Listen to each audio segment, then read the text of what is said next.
मैं हूं आपके साथ अनुराग सिंह। 14 अगस्त 1947 ये वो दिन है जब देश का विभाजन हुआ था। आज पूरा देश विभाजन विभीषिका स्मृति दिवस मना रहा है और इस मौके पर उत्तर प्रदेश के मुख्यमंत्री योगी आदित्यनाथ ने पूरे कांग्रेस से लेकर विपक्ष पर करारा हमला बोला। योगी आदित्यनाथ ने बांग्लादेश में हिंदुओं पर हुए अत्याचार पर विपक्ष की चुप्पी पर गंभीर सवाल उठाए। साथ ही योगी आदित्यनाथ ने बड़ी बात कहते हुए कहा कि पाकिस्तान का विलय या तो भारत में हो जाएगा या पाकिस्तान पूरी तरह से समाप्त हो जाएगा। योगी आदित्यनाथ ने विपक्ष पर जाति के नाम पर समाज को बांटने का गंभीर आरोप लगाया। आज इसी मुद्दे पर करेंगे बड़ी बहस, लेकिन सबसे पहले आपको सुनाते हैं मुख्यमंत्री योगी आदित्यनाथ ने आज कहा क्या कि जो दृश्य 1947 में हुआ था वही दृश्य तो आज बांग्लादेश के अंदर हम सबको देखने को मिल रहा है।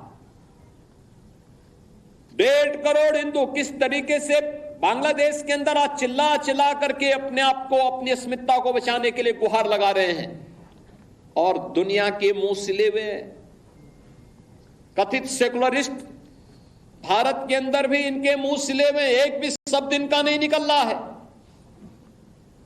क्योंकि उनको भय है कि अगर इन निरीह कमजोर लोगों के पक्ष में इन्होंने आवाज निकाली तो इनका वोट बैंक खिसक जाएगा।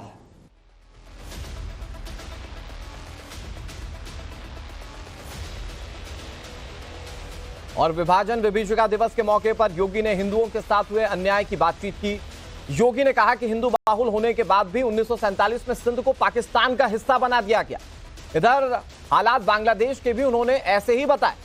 आजादी के वक्त बांग्लादेश की आबादी में 22% हिंदू थे, जो कि आज घटकर 7 से 8% रह गए हैं। ये तमाम बातें योगी आदित्यनाथ ने कही। क्या कह रहे हैं वो जरा सुनिए। सिंध तो हिंदू बाहुल्य था, सिंध तो आज भी सिंधी बाहुल्यता का राज्य है,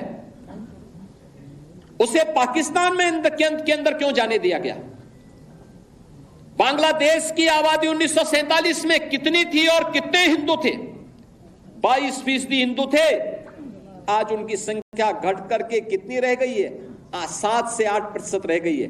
उसमें भी आपने अभी एक सप्ताह पहले बांग्लादेश के हिंदुओं के उस प्रदर्शन को देखा होगा जो चटगांव में वहां के हिंदुओं ने किया था। लाखों हिंदू जुट करके वहां पर अपनी बातों के लिए दुनिया के सामने गुहार लगा रहे थे। मैं धन्यवाद दूंगा, मैं अभिनंदन करूंगा उन हिंदुओं का जिन्होंने इतना साहस किया है कि पाकिस्तान के अंदर रहकर, बांग्लादेश के अंदर रह करके भी उन नरपिशाचों के सामने उन्होंने अपनी प्रवाह के बगैर अपनी वर्तमान और भावी पीढ़ी को बचाने के लिए सड़कों पर उतर करके दुनिया को उसका वास्तविक चेहरा दिखाया है। और मुझे लगता है हमारी सबकी सहानुभूति उन हिंदुओं के साथ में होनी चाहिए, उन पीड़ितों के साथ होनी चाहिए जो बांग्लादेश के अंदर अमानवीय अत्याचार के शिकार वर्तमान में हो रहे हैं। इधर हिंदू सम्मान की बात करते हुए मुख्यमंत्री योगी आदित्यनाथ ने आज पाकिस्तान पर भी बड़ी बात कही। योगी आदित्यनाथ ने कहा कि या तो पाकिस्तान का भारत में विलय हो जाएगा या फिर पाकिस्तान इतिहास से ही समाप्त हो जाए। पाकिस्तान को नष्ट होना ही है, यह मुख्यमंत्री योगी आदित्यनाथ कह रहे हैं। सुनिए साहब। महर्षि अरविंद ने जो 1947 के पहले घोषणा की थी, आजादी की त्रास, देश की विभाजन की त्रासदी आजादी के मिलने के बाद अक्सर उन्होंने इस बारे में अपनी चिंता व्यक्त भी की और उन्होंने इस बात को कहा था कि आध्यात्मिक जगत में पाकिस्तान कोई वास्तविकता नहीं है, या तो उसका भारत में विलय होगा या पाकिस्तान इतिहास से समाप्त होगा, हमेशा के लिए समाप्त होगा।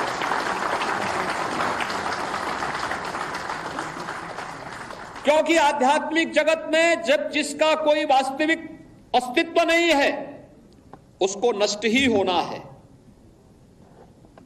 और उसकी नष्टता, उसके नश्वरता को हमें संदेह की निगाहों से नहीं देखना चाहिए। हमें यह मानना चाहिए ये होगा, लेकिन इसके लिए हमें भी तैयार होना होगा। तो मुख्यमंत्री योगी आदित्यनाथ को आपने सुना।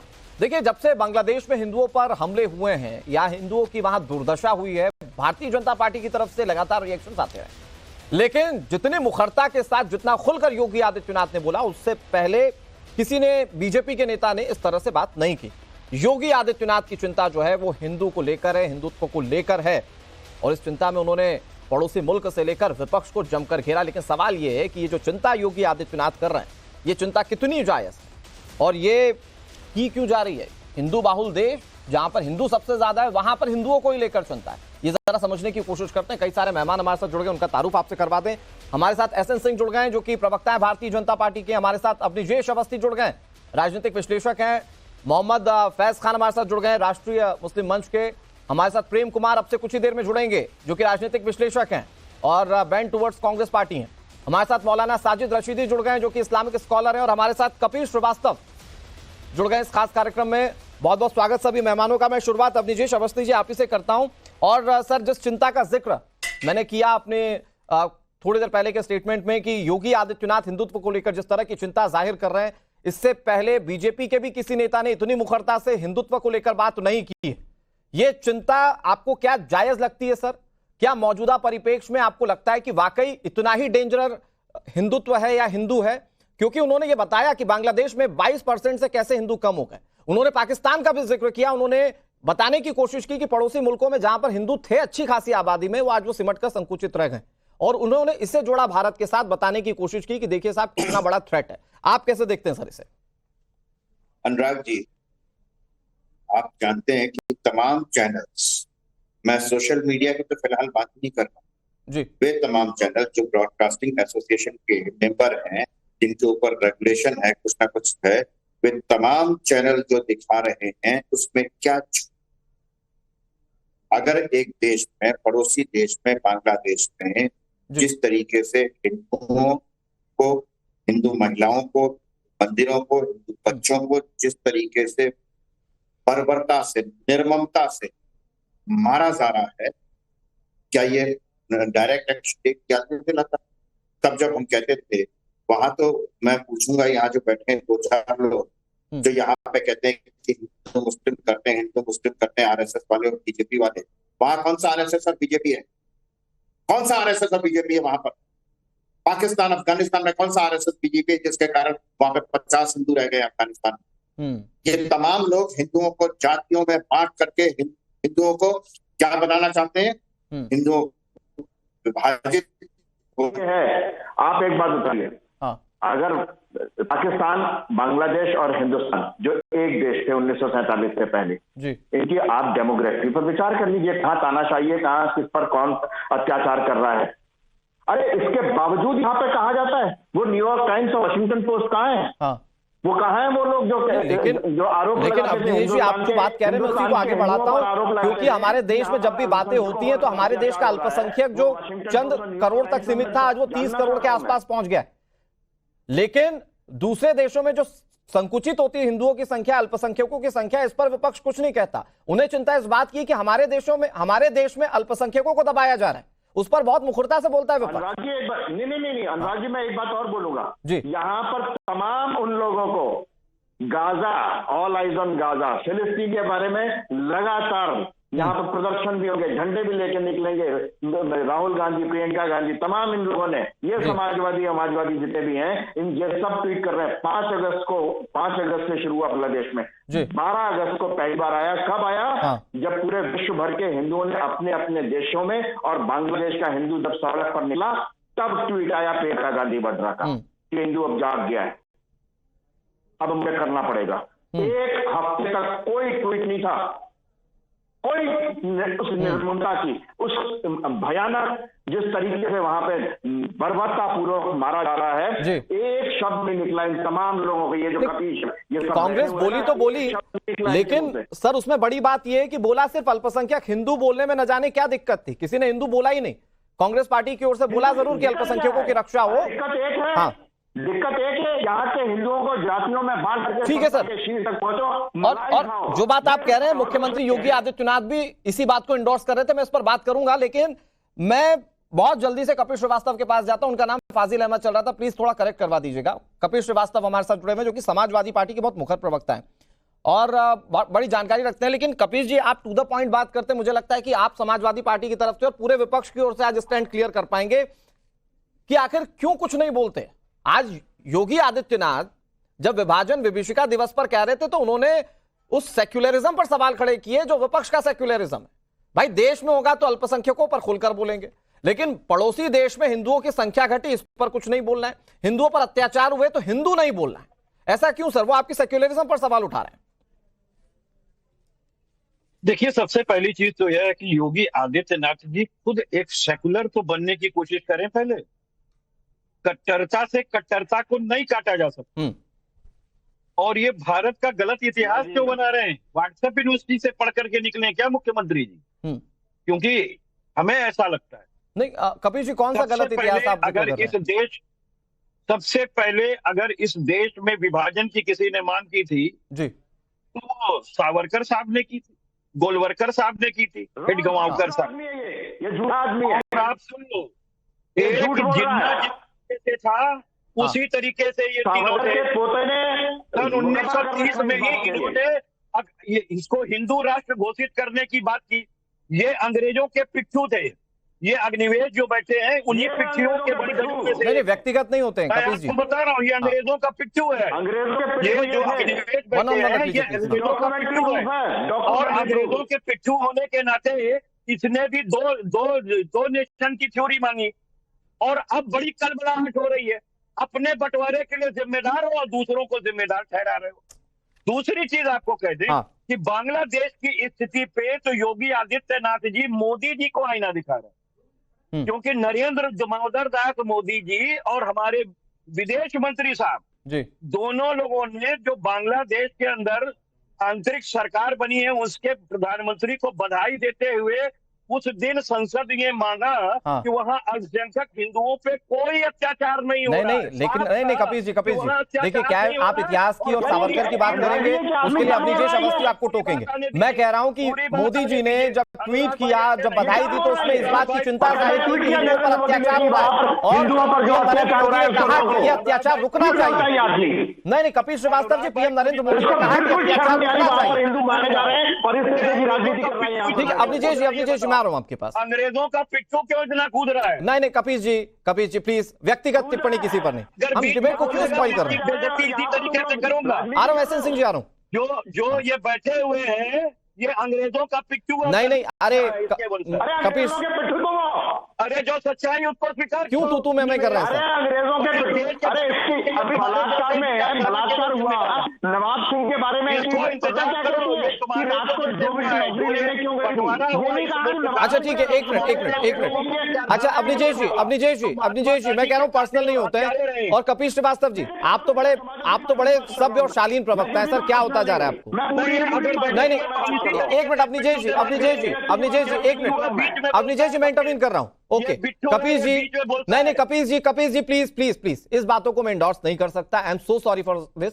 किसी पर पर्सनल टिप्पणी मत कीजिए सर, सब अपनी बातें रख रहे हैं। नहीं आपने चूंकि इतिहास की बात की, नहीं कपिल जी मेरा सवाल सुनिए ना, आपने चूंकि इतिहास की बात की, मैं कह रहा हूं कि प्रधानमंत्री नरेंद्र मोदी ने बधाई दी, इस बात में कोई शक नहीं, लेकिन उसके साथ उन्होंने ये लिखते हुए बधाई दी कि आपको वहां पर अल्पसंख्यकों और हिंदुओं पर हो रहे अत्याचार को कम करना पड़ेगा। उन्होंने वहां के मौजूदा प्रधानमंत्री को अपना दायित्व याद दिलाया। तो आप इसको गलत बिल्कुल नहीं मिस इंटरप्रेट कर रहे हैं अनुराग भाई, आप गलत फीड कर रहे हैं। ट्वीट का तो कोई मतलब नहीं है, संसद के अंदर बनाई गई। साथ ही संसद में ये माना गया कि अल्पसंख्यकों का हित, हिंदुओं का हित वहां सुरक्षित है और उनसे अपील की गई कि आगे भी ऐसे ही। सर वो कैसे सुरक्षित है वो तो आपको वीडियोस देखना पड़ेगा ना।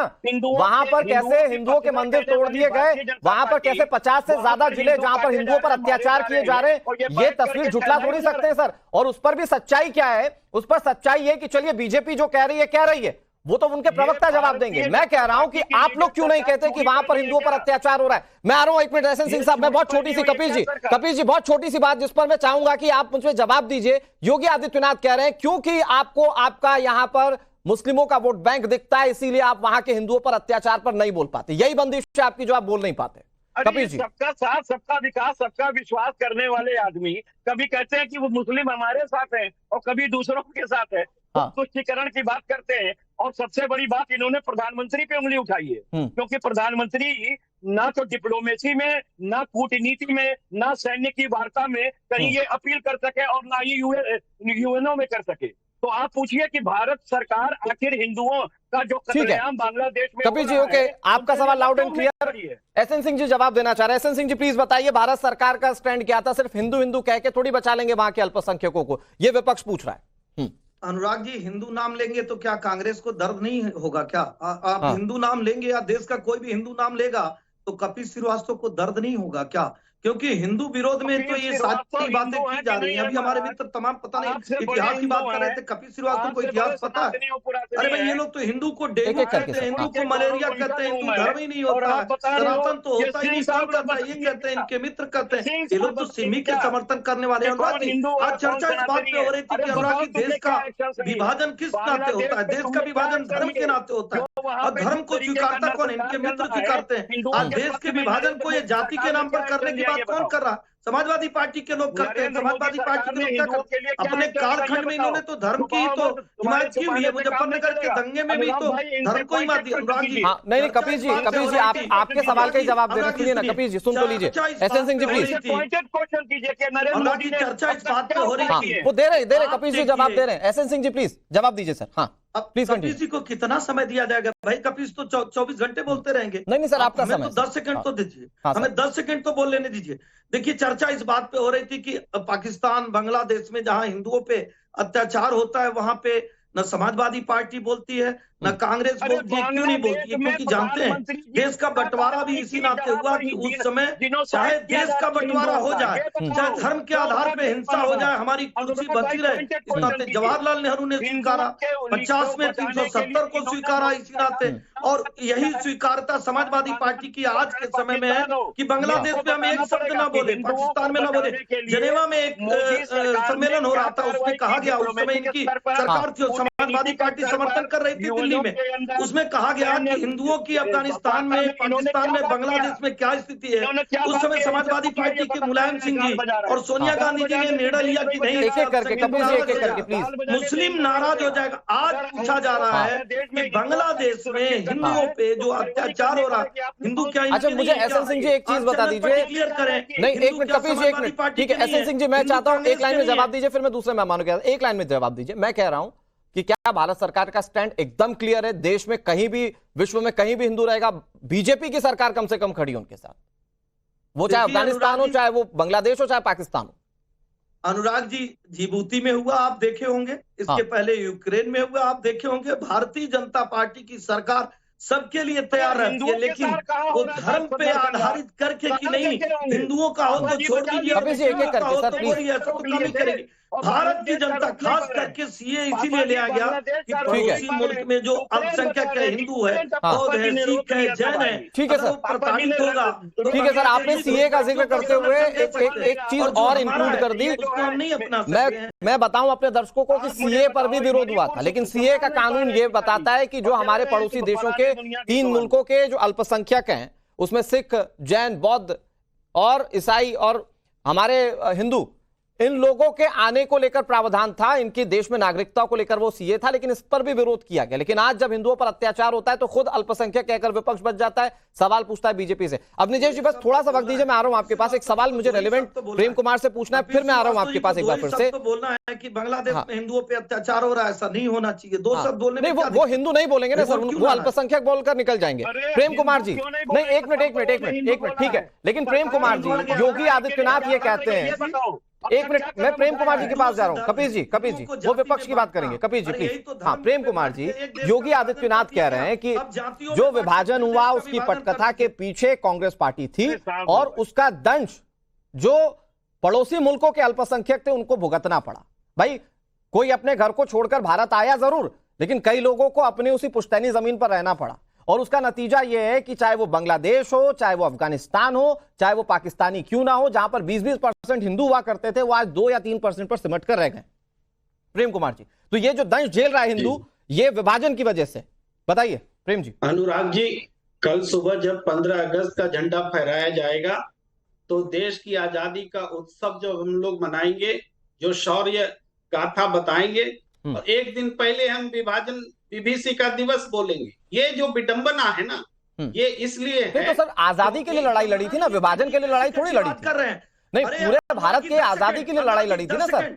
अनुराग जी 10 सेकंड, वो विभीषिका को कह रहे हैं कि ये झूठी बात है। आप सोचिए ना कि वो लोग अपने हाथ में तिरंगा नहीं पकड़ पाए जो देश की आजादी में जिनका परिवार कुर्बानी दिया था। धर्म के नाम पर, डायरेक्ट एक्शन के नाम पे उनकी इज्जत लूटी जा रही थी, उनके घर लूटे जा रहे थे, ठीक है सर, की हत्याएं प्रेम जी जवाब दीजिए प्लीज। बताने के बाद ये क्या सच्चाई नहीं है? ठीक है, ओके। एसएन सिंह जी और कपिल जी प्लीज थोड़ा सा वेट कर लीजिए, आप लोगों ने अच्छा खासा वक्त दिया। Prem ji please over to you. आप एक लाइन तक नहीं सुन पाते, आप हमारी इतनी असहिष्णुता क्यों है?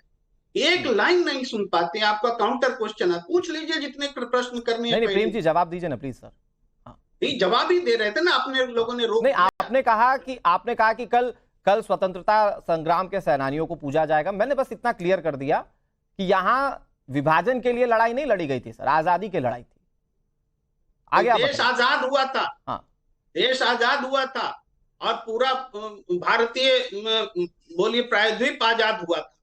उस समय जो विभाजन हुआ वो विभाजन, आप विभाजन बोलते, हम तो विभाजन बोलते ही नहीं। हम बोलते हैं कि एक टुकड़ा अलग हुआ था, हमसे अलग हुआ था। भारत किसी से अलग नहीं हुआ था, भारत से कोई अलग हुआ। ये विभाजन नहीं था, हमसे अलग हुआ था। डायरेक्ट एक्शन पे बोलिए ना, डायरेक्ट एक्शन पे बोलिए, डायरेक्ट एक्शन पे बोलिए कि क्यों हिंदू मुस्लिम पे आक्रमण किए और मुस्लिम हिंदुओं की हत्या करने लगे। डायरेक्ट एक्शन के बारे में बताइए। ठीक है प्रेम जी। एसएन सिंह जी मैंने वक्त दिया आपको। सर थोड़ा सा सुन लीजिए सर, प्रेम जी अपनी बात पूरी कर ले एक बार, फिर हम लोग पूछते हैं उनसे सवाल। जी प्रेम जी प्लीज कंटिन्यू, अगले 20 सेकंड 30 सेकंड आपके। नामधारी जो संगठन हुआ करते थे, आ रहा हूं संगठन, उसको जनता ने किसी औकात के लायक नहीं रखा था। उस समय कांग्रेस को ही औकात के लायक रखा था। वही हमारे राष्ट्रीय आंदोलन का एक पर्याय था। और बाकी जो छोटे छोटे दल थे जिन्होंने राष्ट्रीय आंदोलन में हिस्सा लिया, सबका मिला जुला नेतृत्व था और वही आजाद भारत में नेतृत्वकारी संस्था बना। आज जो हिंदू नामधारी संगठन अपने आप को बोलते हैं, वो अपनी औकात बनाने के लिए तब के कांग्रेस को छोटा करके आप प्रेम जी अब आप बोलेंगे। नहीं एक minute, S N Singh ji please मुझे लगता है क्लियर करने की जरूरत है। प्रेम जी बहुत वरिष्ठ हैं, बहुत पढ़े लिखे हैं। प्रेम जी मैं क्या कह रहा हूं, आप ये तो सुनिए। उस वक्त आप कह रहे हैं कि कोई दूसरी राजनीतिक पार्टी नहीं थी, उसका बड़ा रीजन है कि उस वक्त मोटिव था स्वतंत्रता, और सब गांधी जी के पद चिन्हों पर चलना चाहते थे। भले विपक्ष की पार्टी थी लेकिन गांधी जी को कोई नहीं नकारता था सर, और गांधी जी कांग्रेस पार्टी के साथ थे। तो आप ये कैसे एक्सपेक्ट कर रहे हैं कि जब आजादी के वक्त में आपको एक विपक्ष मिलेगा? प्रेम जी बोस की विचारधारा अलग थी, पटेल की विचारधारा अलग थी, गांधी जी की विचारधारा अलग थी, पटेल की जिन्ना विचारते थे हम भी। अच्छा सर मुझे एक बात और बता दीजिए प्रेम कुमार जी, एक छोटी सी बात बताइए, मैं दूसरे मेहमानों के पास जाऊंगा। प्रेम जी प्लीज इतना इंटरव्यू नहीं। एसएन सिंह जी प्लीज मैं हाथ जोड़ के विनती कर रहा हूं सर आपसे, इतना इंटरव्यू मत कीजिए। मैं पूछ रहा हूं प्रेम जी से सवाल, वो जवाब दे भी रहे हैं। प्रेम जी मुझे बस एक छोटी सी बात बताइए, जो आज योगी आदित्यनाथ ने भी कहा कि फिर सिंध जहां पर हिंदू बाहुल इलाका था, ज्यादातर हिंदू रहते थे, वहां पर कई ऐसे धर्म स्थल हैं जो हिंदू आज भी पूछते हैं, वो फिर पाकिस्तान में कैसे चला गया? अगर वो नियति ही थी तो फिर वो स्ट्रेटेजिक क्यों नहीं थी? पाकिस्तान के मनमाने तरीके से क्यों थी? लोग तो कहते हैं लाहौर भी हमारे देश का था।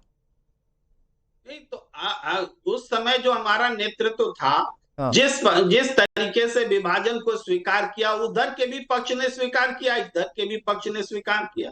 अब स्वीकार जब हो गया तो 75 साल बाद इन प्रश्नों को उठाने का क्या मतलब है? उसका मतलब ये सर कि हमारे देश के जो भाई पड़ोस के मुल्कों में रह गए, आज वो कम पर आ गए सर। वो इतने मतलब मैं आपको बताऊं 2 से 3% पर आ गए।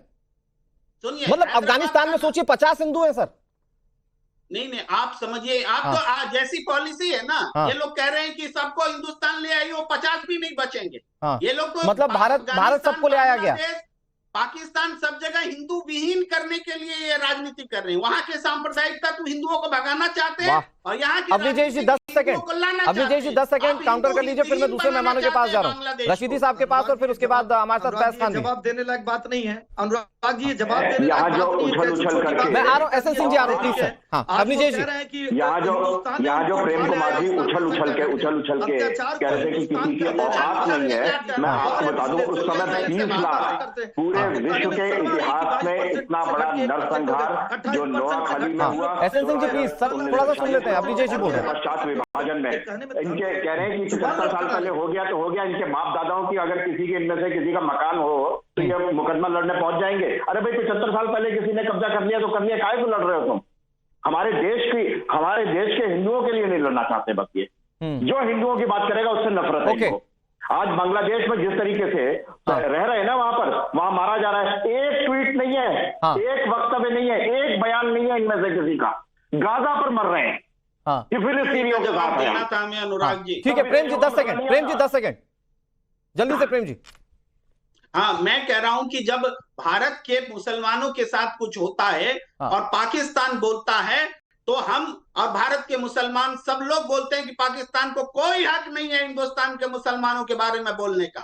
यही प्रश्न बांग्लादेश में लागू नहीं होगा, यही प्रश्न पाकिस्तान और दूसरे देश में लागू नहीं होगा। वो बांग्लादेश के नागरिक हैं, हिंदू है तो क्या, वो बांग्लादेश के नागरिक हैं। बेशरम आदमी क्या कह रहे हैं इसको पता तक नहीं है। भगाओ इस प्रेम कुमार को यहाँ से, ठीक है, पता नहीं है क्या। ठीक है, ओके, फैज खान नहीं करना चाहता हूँ। कह रहे हैं कि हमें कोई राइट नहीं है। फैज खान जल्दी से, राष्ट्रीय मुस्लिम मंच के। ये क्या बोल रहा है इसको अंदाजा नहीं, इसको तुरंत यहाँ से ऑफ स्क्रीन कर दिया जाए अनुराग भाई। ये कह रहा है कि यदि कत्लेआम हिंदुओं का बांग्लादेश में हो रहा है, पाकिस्तान में हो रहा है, अफगानिस्तान में हो रहा है, तो यहाँ के लोगों को बोलने का राइट नहीं है, इसका ये कहना है।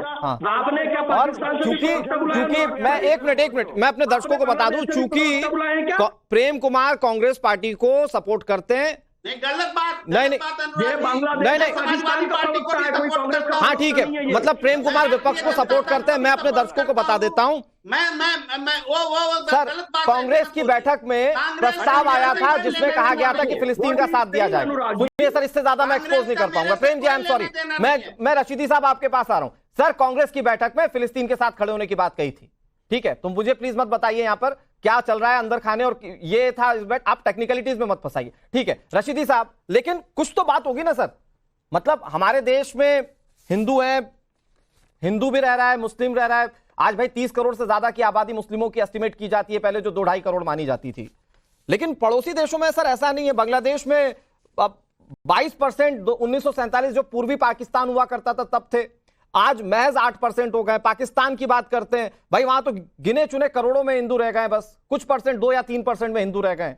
तो ये जो कम हो रहे हैं हिंदू हमारे पड़ोसी मुल्कों में, वो सो कॉल्ड मुस्लिम बाहुल देश हैं, इस्लामिक देश हैं, लेकिन ट्रीटी भी तो ये थी कि वहां पर अल्पसंख्यकों को भी उनका अधिकार दिया जाएगा। ये कम होने के पीछे की चिंता आपको जायज लगती है क्या, जो योगी आदित्यनाथ बता रहे हैं?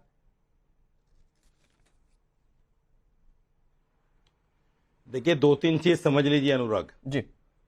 एक तो यह है कि विभाजन और आजादी एक चीज नहीं है जी। विभाजन अलग चीज है, आजादी अलग चीज है। एकदम सही सर। आजादी हमने अंग्रेजों से ली है, विभाजन पाकिस्तान और हिंदुस्तान का हुआ है। उसका अंग्रेजों से कुछ लेना देना नहीं और विभाजन का अंग्रेजों से कुछ लेना देना नहीं, ये समझ लीजिए आप जी। इसको दोनों को मिक्स करके बोलना मैं समझता हूं कहीं ना कहीं ये तो प्रेम कुमार मिक्स कर रहे थे, नफरत की राजनीति करना होता है। हाँ। दूसरी बात नहीं, ये योगी जी ने भी किया है। अच्छा, अरे आज के दिन विभाजन का क्या मतलब है? हाँ। आज के दिन तो आजादी की बात डॉक्यूमेंट पर जो आजादी का डॉक्यूमेंट था, तो जो हमने अंग्रेजों से आजादी ली है उस पर बात करनी चाहिए। अरे भाई, मैं पौन घंटे से बैठा हूं चुपचाप, आप क्यों बीच में हर आदमी के? नहीं रशीदी साहब प्लीज बोलिए ना, आप ही का टाइम। क्या मिलता है आपको इंटरव्यू करके भाई? हाँ, मैं खामोश बैठा हूं, बिल्कुल किसी की मैं इंटरव्यू नहीं कर रहा हूं। दूसरी बात सुनिए, आ रहा हूं, अवश्य जी। आप ये तय कर लीजिए पहले आपके चैनल पे, पहले ये तय कर लीजिए कि जो आदमी बीजेपी में है क्या वही हिंदू है? कांग्रेस वाले हिंदू नहीं है क्या? समाजवादी वाले हिंदू नहीं है क्या? या जो अन्य पार्टियों में लोग हैं वो हिंदू नहीं है क्या? ये तय कर लीजिए पहले। सर लेकिन बोलते नहीं ना हिंदुओं के बारे में। दिखाने और बताने की कोशिश की जा रही है कि कांग्रेस के लोग भी मुसलमान, सुनो मेरी बात, कांग्रेस के लोग भी मुसलमान हैं, समाजवादी के लोग भी मुसलमान हैं, अन्य पार्टियों के लोग भी मुसलमान हैं, जबकि ये सारे हिंदू नेता हैं, ये सारे मंदिरों में पूजा। लेकिन योगी आदित्यनाथ कहते हैं रशीदी साहब की वोट बैंक चुटकने का डर है। आप जैसे बुद्धिजीवी जो हैं वो वोट देंगे नहीं कांग्रेस और समाजवादी पार्टी को, यही मजबूरी है कि ये लोग नहीं बोल पाते हिंदुओं के पक्ष में। तो योगी जी क्या तुष्टीकरण की राजनीति नहीं कर रहे हैं आज विभाजन का जिक्र करके? हाँ, ये भी तो तुष्टीकरण है। हाँ, इसको क्या कहेंगे? ठीक है, ये भी तो सीधा ठीक है। रशीदी साहब एक बड़ी खबर आ रही है, उससे पहले मैं बहुत जल्दी से फैज खान के पास चले जाता हूं। तीसरी बात, फैज जी एक और सुन लीजिए। नहीं सर मेरे पास बहुत लिमिटेड वक्त है, कुछ सेकंड्स का वक्त है, मैं फैज जी को इंट्रोड्यूस करना चाह रहा हूं। फैज खान साहब मुझे बताइए कि चिंता जायज है क्या, जो हिंदुत्व को लेकर चिंता जाहिर कर रहे हैं, वो पड़ोसी देशों वाली जो चिंता जो देश के अंदर जाहिर कर रहे हैं योगी आदित्यनाथ, क्या कहेंगे उसको लेकर? चिंता जायज है। 16 अगस्त 1946 को डायरेक्ट एक्शन डे मनाया गया, फिर 14 अगस्त 1947 को हिंदुओं का कत्लेआम हुआ। वही चीज बांग्लादेश में हो रही है। हिंदू अफगानिस्तान, बांग्लादेश, पाकिस्तान से खत्म हो चुका है। योगी आदित्यनाथ जी जो कह रहे हैं बिल्कुल सही कह रहे हैं। पाकिस्तान को इसका खामियाजा भुगतना पड़ेगा, बांग्लादेश को भुगतना पड़ेगा, या तो नक्शे से समाप्त हो जाएंगे या भारत से उनका विलय हो जाएगा। और मेरा ये निवेदन है अनुराग भाई कि ये भारत में डिबेट हो रही तो पाकिस्तान और बांग्लादेश के प्रवक्ताओं को यहाँ पर नहीं बुलाया कीजिए, जो ये कहते हैं कि हमें हिंदुओं के हक पर बोलने का अधिकार नहीं। बांग्लादेश में जो हो रहा है होने दो, हमें बोलने का अधिकार नहीं। पाकिस्तान में जो हो रहा है उसे होने दो, हमें बोलने का अधिकार नहीं। इस टीवी चैनल में बैठकर प्रेम कुमार जी और कपिल जी जैसे लोग ये कह रहे हैं कि हिंदुओं के अधिकार के बारे में मत बोलो, मरते हैं तो मरने दो। ठीक है सर, ये बिल्कुल गलत बात है और मैं इसका विरोध करता हूँ। ठीक है सर, वो सेक्युलरिज्म के जो मुखौटे ओढ़े हुए हैं, बांग्लादेश सब समझ रहे हैं के बारे में बात करेगा, वो भी बांग्लादेश का प्रवक्ता है। ठीक है सर, बहुत शुक्रिया आप सभी का हमारे साथ जुड़ने के लिए। वक्त इतनी इजाजत दे रहा है।